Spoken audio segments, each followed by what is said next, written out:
IT 아신 여러분 안녕하십니까? 간단하게 홍보 말씀 안 들으실 분은 직 넘기시면 됩니다. 10기 실전 투자 스터디 수강생을 모집하고 있습니다. 26일부터 첫 번째 강의가 시작되는데요. 강의가 시작돼도 녹화본으로 보실 수 있으니까 아직 늦지 않았습니다. 신청하시고요. 함께 하실 분들은 댓글 상단의 링크를 통해서 신청해 주시면 좋겠습니다. 네, AI 이야기 좀 할 텐데요. 오늘은 조금 말랑말랑한 거. 네, 그동안 우리가 AI 혁명 그러면 거의 하드웨어 중심으로 많이 이야기했었죠. 엔비디아 AI 가속기, 그리고 서버, 데이터 센터 이런 것들 중심으로 많이 이야기했었는데 이제는 AI 소프트웨어의 시대가 오고 있습니다. 네, AI 소프트웨어. 일단은 AI 혁명에서 점점 데이터의 가치가 중요해지고 있죠. 네, 데이터의 가치가 점점 중요해지고 있고요.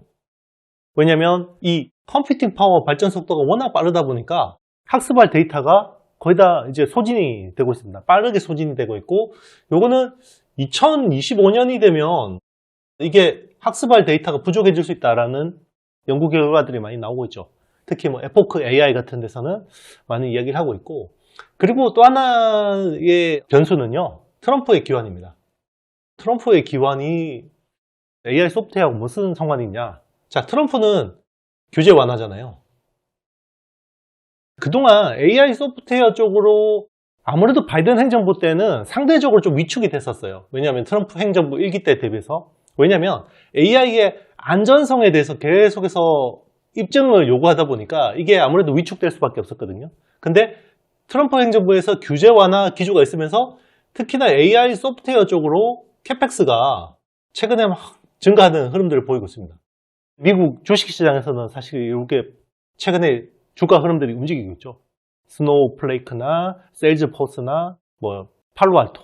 사실 이번 트럼프 행정부에서 제일 슈퍼스타 기업은 두 개잖아요. 테슬라 그리고 팔란티어. 사실 요거 팔란티어는 전쟁을 위한 AI잖아요. 전쟁 안보를 위한 AI.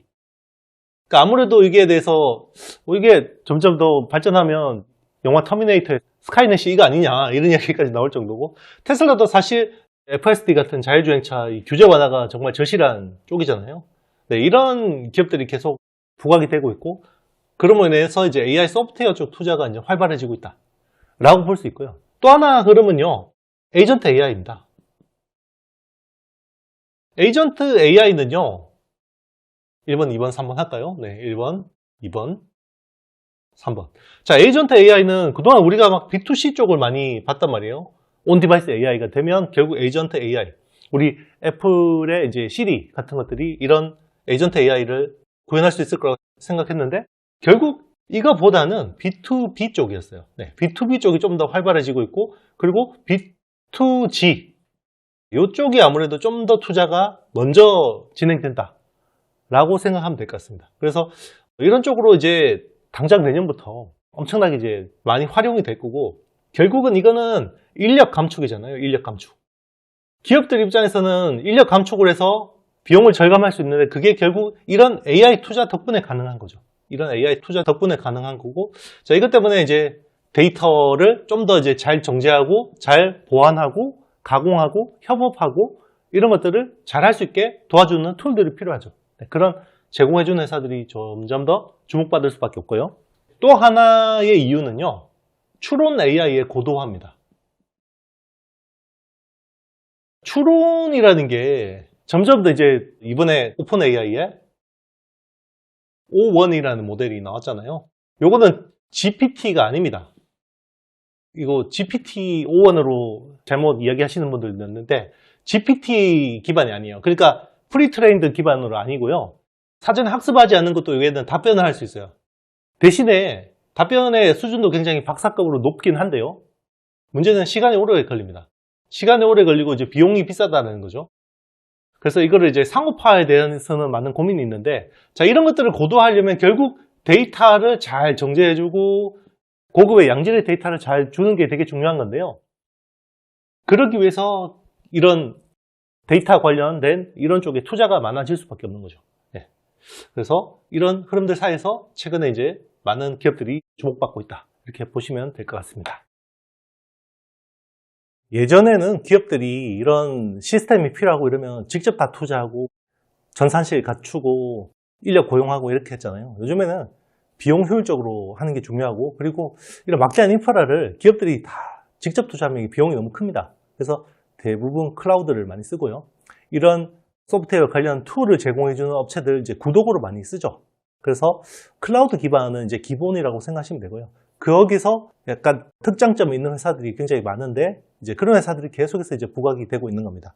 그래서 세일즈포스나 스노우플레이크, 그리고 이제 데이터도그라는 회사, 몽고DB 뭐 이런 회사들도 이제 굉장히 중요해지고 있고요. 그리고 제가 계속 말씀드리는 회사 중에 클라우드 업체긴 한데 데이터베이스 관련된 좋은 솔루션을 가지고 있는 오라클, 뭐 이런 마이크로소프트도 마찬가지고요. 뭐 이런 회사들이 계속해서 주목받을 수 있습니다. 그래서 큰 기업들 중심으로 보셔도 되고요. 약간 좀 작은 기업들은 여러분들이 투자하는데 비중 같은 것들은 잘 감안해서 하시면 좋을 것 같고요. 최근에는 이제 AI 모델의 신뢰도나 정확성을 높이는 쪽, 그러니까 이제 할루시네이션을 줄이는 게 되게 중요하잖아요. 특히나 기업 AI에서는. 그러면 그러려면 좀 더 좋은 툴들을 많이 써야 되는데, 거기서 이제 엘라스틱 같은 회사나 이제 몽고DB 같은 회사들도 계속해서 주목을 받고 있습니다. 그래서 일단 미국 쪽은 이런 흐름이라고 보시면 되는데요. 그러면 국내 기업은 뭐가 있냐? 국내 프록시, 국내 소프트웨어 프록시는 뭐가 있을까? 이런 미국의 흐름에서 있습니다. 근데 사실 찐수혜주의지는 여러분들이 좀 더 이제 스터디를 해보셔야 되고요. 대표적으로 이제 더존 비즈원 같은 회사들, 그리고 루닛은 이제 의료 AI 쪽, 더존 비즈원은 ERP를 하는 회사죠. 아무래도 기업 쪽, 데이터 처리 쪽에 굉장히 강점이 있고, 그리고 이제 한글과 컴퓨터는 당연히 이제 국내 문서 작업이나 이런 쪽에 이제, 그리고 기업들하고 굉장히 많은 비즈니스를 하기 때문에 뭐 이런 회사 정도는 관심을 가져도 좋을 것 같은데요. 그래서 오늘은 제가 국내 기업 중에 더존 비즈원 한번 분석해 보도록 하겠습니다. 거의 제가 처음 소개 드리는 것 같은데요. 더존 비즈원 회사 한번 설명드리도록 하겠습니다. 회사는 심플합니다. ERP 하는 회사입니다. ERP를 하는데 이게 버전이 3개가 있어요. 라이트 버전이 있고요. 그리고 스탠다드가 있습니다. 그리고 익스텐디드. 요거는 싼 거, 기본. 요거는 비싼 거. 이렇게 보시면 됩니다. 그래서 이거 하는 회사라고 보시면 되고요. 라이트 버전이 이제 작년 매출 기준이 915억. 올해 한 920억 정도로 보고 있고요. 그리고 스탠다드 버전이 작년이 1063억 했는데요. 올해는 1170억. 그리고 이제 확장 모델은 작년이 828억 했는데 이거를 975억. 자, 요거 보시면 아시겠지만 라이트 버전은 점점 더 이제 성장해서 기여도가 낮아지고 있고, 중요한 게 이제 이런 비싼 구독 모델들이 계속해서 높아지는 거죠. 그러니까 어떻게 보면 Q보다는 이제 P, 그러니까 P를 하려면 요거는 이제 묶음으로 많이 팔아야겠죠. 묶음으로 이제 많이 팔아야 되는데, 그래서 구독료를 더 많이 받아야겠죠. 최근에 오픈 AI가 구독료를 계속해서 높이는 것처럼 대신에 이제 더 많은 서비스를 줘야겠죠.